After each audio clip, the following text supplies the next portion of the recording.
Welcome back to another Tuesday vendor review. Let's see what we have, starting with the Scholarium. If you're looking for something.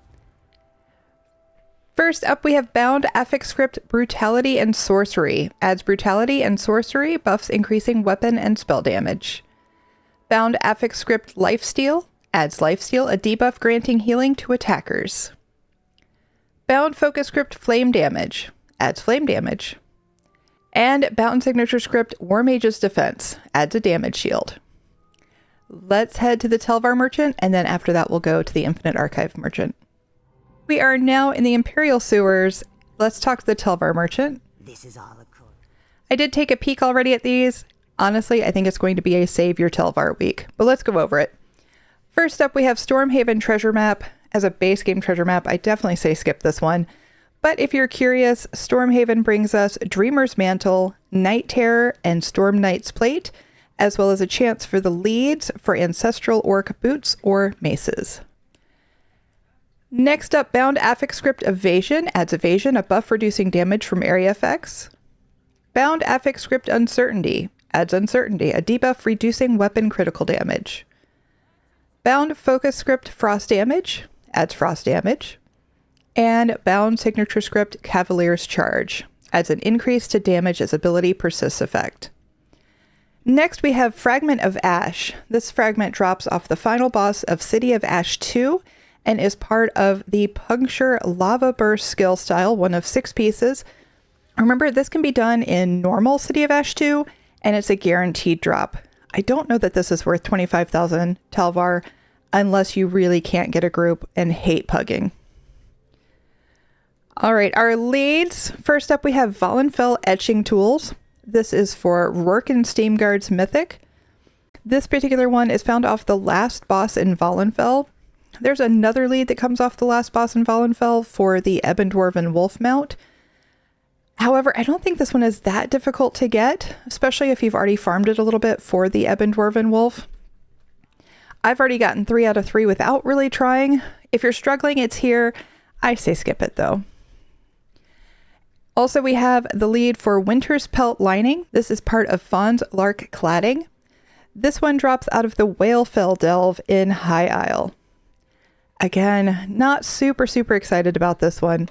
And then our jewelry, we have the Necklace and Ring of Cyrodiil's Crest and Necklace and Ring of Vanguard's Challenge. Time to head over to Infinite Archive. And our last vendor is Filer Ul in Infinite Archive. First up, we have a book, A New Cult Arises. This one drops in Infinite Archive, but the eidetic memory can be learned in Necrom in Telvanni Peninsula. Next up, again, we have Stormhaven Treasure Maps. Remember, that is the same treasure map we had at the Telvar Merchant. So, if you've already forgotten, Stormhaven brings us Dreamer's Mantle, Night Terror, and Storm Knight's Plate, as well as a chance for the leads for Ancestral Orc Boots and Maces.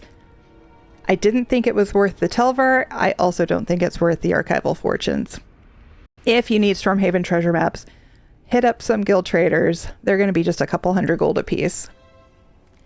Our patterns this week, we have Blueprint Eleanor Trunk Noble. On PCNA, this one's only selling for about 33 to 42,000 gold. It is a nice furnishing. I don't know if it's worth 2,000 Archival Fortunes. That's up to you what you think it's worth. Same thing here, Breton Armoire Knotwork. It's again worth since 30 to 60 maybe. Again, it's a beautiful furnishing. It's here for 2,000 Archival Fortunes. And then we have our Necrom Cart Merchant. This one, despite being Necrom, is only worth 12 to 17,000 on PCNA. And the reason for that is a lot of Necrom patterns are a lot cheaper because people farm the Underway in Necrom. It's a great place to steal. There's an outlaw refuge right there, but because people farm it so much, these patterns just aren't worth a ton. So you might just be better off grabbing it from a guild trader. Our scripts this week, we have Bound Affix Script Interrupt, adds interruption effect. Bound Focus Script Knockback, adds a knockback. And Bound Signature Script Leeching Thirst, adds a heal for percentage of damage done. Our style page this week is the Blind Shoulder. It's very shiny. I always recommend getting the masks. The shoulders, not so much. You can get these with keys when the mask is dropping. So I don't feel like it's as valuable, but it is here for 15,000 archival fortunes if you need it. Next up, we have Cartographer's Tricorn. This is one of 7 pieces for the Cartographer's costume. This drops out of the public dungeon in Blackreach Greymore Caverns, Nachuthenkarst. These run about 3,000 to 4,000 gold through guild traders. I still think that's better than 3,000 archival fortunes. Plus, make sure you need it because this one was just available back in January of this year, so it hasn't been that long. Next up, companion equipment weapons. I typically don't recommend companion equipment. It is bound when you get it from Filer Ul, and you're at the mercy of RNG as to which trait you get. But if you want to play some companion equipment roulette, it is here for 5,000 archival fortunes. Next up, Fragment of Hersine. This is one of 5 pieces of the Roar Verdant Green skill style. This one drops out of the Craglorn Delve Hersine's Haunt. Remember, it is a guaranteed drop when you kill the boss, but Craglorn Delves can be a little bit trickier, so if you want to grab it for 1,000 archival fortunes, it's here. Next up, we have our leads. The first one, I'll be honest, I have no idea how to pronounce this. We've been talking about it in chat. We have in Jane, in Jain, in Hain, in Hyen. Leave your best guess in the comments, or if you know, give me a reference. I'm curious. So we have the lead in Jay and Salt Chain Links. This is part of the Saint and the Seducer mythic. This one drops out of the Stonefalls Delve, Sheogorath's Tongue. I don't know that this one's super difficult. I've had to stand there for a bit to get it. Not horrible, but it's here for 5,000 archival fortunes if you need it. Next up, Inert Anemone Inlay. This is for Thrashian Stranglers. This particular lead drops from any Auradon world boss. So again, not super duper difficult, but it is here if you need it. Our second book is On Tracks Perilous. This one also drops out of Infinite Archive, but the eidetic memory can be read in Apocrypha. Again, if you're not sure how that works, I do have a link in the comments. And finally, we have Unreliable Archive Maps. Consume 20 Unreliable Archive Maps to unlock the Peer into the Mirror Maze achievement and the Shattered Mirror Maze face marks. Here are your face marks.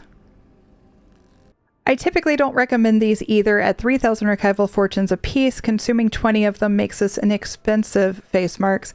And also, if you do your dailies, you are guaranteed to get one of these pieces in a drop order. So you'll eventually get this if you do enough dailies. I think I would just skip the 3,000 archival fortunes this week. Honestly, not a super interesting week, in my opinion. What are you guys excited about? Leave a comment below. All right, we're about to run some Infinite Archive and see what gear is dropping. Remember, that changes every week as well, so let's go take a peek. After 2 arcs of Infinite Archive, it looks like we have gear dropping from Craglorn. That includes Way of Air, Way of Fire, and Way of Martial Knowledge, as well as from Clockwork City, which includes Livewire, Mad Tinkerer, and Unfathomable Darkness. That's going to do it for this week. We'll see you in the next one.